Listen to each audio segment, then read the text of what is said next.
He perches down on his knees, dragging the cardboard box from under the bed. This is where he keeps his collection of photographs, beneath a pile of bank statements and letters, where Angie wouldn't look. The letters are from his mother. They are unopened.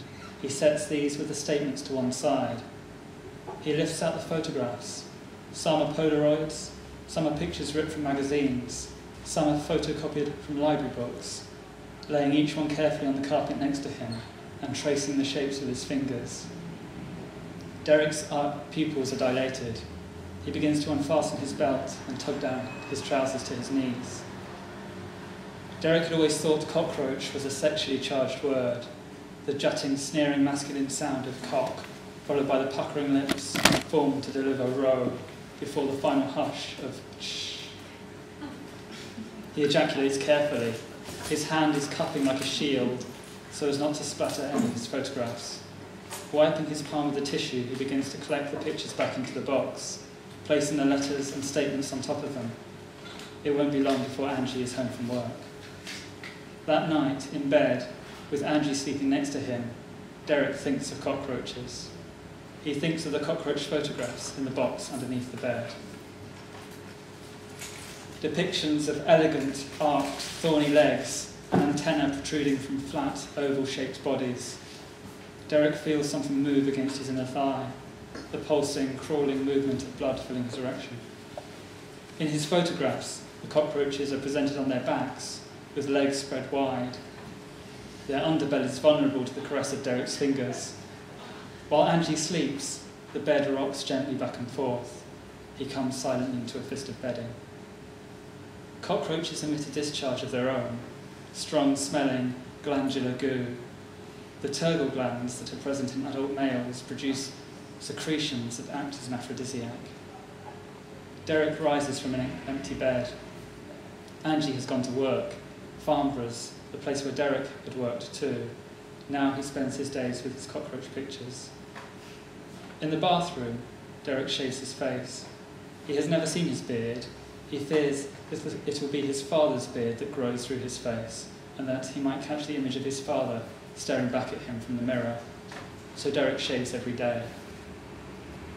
Creatures, encased in shiny shells, as if dressed in heavy bondage gear, with limbs limp and resting submissively, Derek studies his pictures, each species of cockroach satisfying a different thrill, the sinewy, semi-transparent yellow tint of the smaller German cockroach, the darker, rougher, dirtier wood-eating cockroach, and the mean, Madagascan hissing cockroach, large and wingless, with its rasping respiratory pores. Derek slides the box back under the bed and waits for Angie to come home. Angie doesn't come home. Instead, Derek receives a phone call from her, explaining that she has found out she is pregnant and that it isn't his. That she and someone called Stephen are coming to pick up her stuff in the morning, and then she will be gone. That night, Derek dreams of cockroaches. In the morning, Derek leaves the house. He doesn't want to be there when Angie and Stephen arrive to collect her possessions. Stephen. Perhaps he is Derek's replacement at Farnborough's and his replacement in Angie's life. Cockroaches don't have penises. The males have prongs or barbs that reach into the female, but these are designed to remove the sperm pods of other males, an invasive act of jealousy, or just a method of ensuring the male's genes survive. The male drags out the evidence of previous copulation before beginning his own. We've got a box of live ones out the back. They come in from the Caribbean. I'll go get a pack for you. The pet shop assistant turns his heavily bearded face and waddles off into a storeroom. Derek studies the tanks and cages around him. How many cockroaches have met their fate here? Derek could save them, pluck them from danger, and have them as his own. The pet shop assistant returns, his head bobbing with the weight of his facial hair, his hands cupping a small plastic tub. You can order them online. The pet shop man passes the plastic tub into Derek's eager hands. These ones are lobster roaches. They have little wings but can't fly. They multiply fast, small, soft-bodied, easy to digest, and all round good for eating. Lift the lid if you like, have a look. Derek desperately wants to touch one. He places his thumb under the lid of the tub. I'll take them. The house has been emptied. Angie has taken everything she owns, leaving just Derek's clothes, some tinned food, and the bed. And she has left what is under the bed. Did she look in the box? He pulls it out, setting the letters and bank statements to one side and arranging the photographs around the room. That night, Derek sleeps with the cockroaches from the pet shop. The local library provides free internet use. The librarian helps Derek to navigate the website that provides a variety of cockroaches from different sources. He makes 3 orders. A small quantity of German cockroaches are available for next day delivery. Then he sees a discount batch of wood-eating roaches. He orders these. He takes longer to search for a third purchase. He navigates away from the first page. Finally, he comes across a website that provides a flesh-eating variety of the Madagascar hissing cockroach.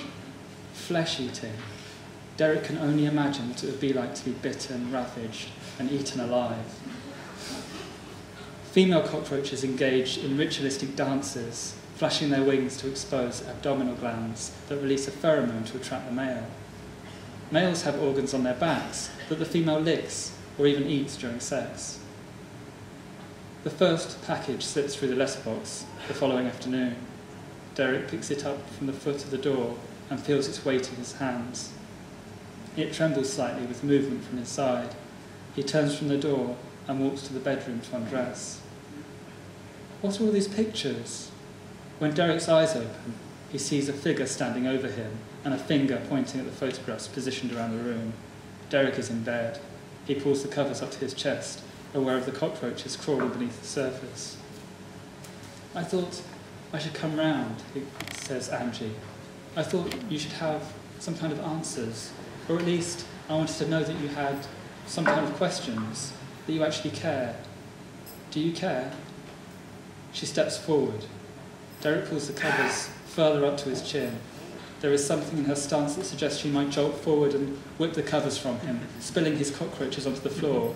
He imagines leaping out of bed, naked on his knees, collecting up his tiny lovers. He holds the covers tightly. I'm being promoted, Derek. Brian is leaving and I'm stepping up. It's a better role for me, physically, or sitting down. I've put a word in for you to Mr. Corman to get your old job back. Her threatening stance becomes more relaxed. No one wants to see you like this. I don't want to see you like this. If I get Mr. Corman to call you tomorrow, will you talk to him? Angie stares into Derek's eyes. It is too sharp, too piercing. Derek lifts the covers over his head. He just wants to be with his cockroaches. The next day, the second package arrives. A box of 12 wood-eating cockroaches from North America. Derek releases them into his bed and climbs in with them. If these wood-eating cockroaches were at nymph stage, they would not be ready for timber in their mouths. They would feed instead on the fluids from their parents' anus. But thankfully, these 12 are fully grown and their mouths are ready. The phone rings. Ring after ring. It is left unanswered. Derek rides with his roaches long into the night and deep into the next day. There's a swing of the letterbox and something hits the floor. Derek bends down to the foot of the door and picks up the letter. It is from his mother. He sits naked in the centre of the room and fiddles with the unopened envelope, worrying each corner. The phone has stopped ringing. The wires are chewed and broken. The bed is gone, devoured by the wood-eating cockroaches, as is the box of letters and the bank statements, the photographs, and all of his clothes. Derek hasn't shaved. His beard is creeping through his face. In the evening, the third and final package arrives. It squeezes through the letterbox and hits the floor with a thud and a hiss. All right, cockroach, Derek's father would say as he came home from the pub. He would pat him on the head as he said it. All right, you little cockroach bastard. For any moment of love or nurture that existed between Derek and his mother, his father was the wedge, wrenching them apart. I stamp on you, his father said. Stamp on you, you little cockroach, but you just keep crawling back. He would put his bearded face right up to Derek so that the bristles of his whiskers would poke at his nose, and the stench, beer and peanuts, would fill his nostrils. All right, cockroach, he said. Derek and his mother both survived his father in different ways. He casts the letter to one side and picks up the final package in both hands. Derek's removal from his old life is complete. You can remove the head of a cockroach, and it will still survive for a week before it dies of thirst. The package is ripped open. The sound of hissing fills the room. Derek lies naked on the floor, waiting for euphoria. Here we go.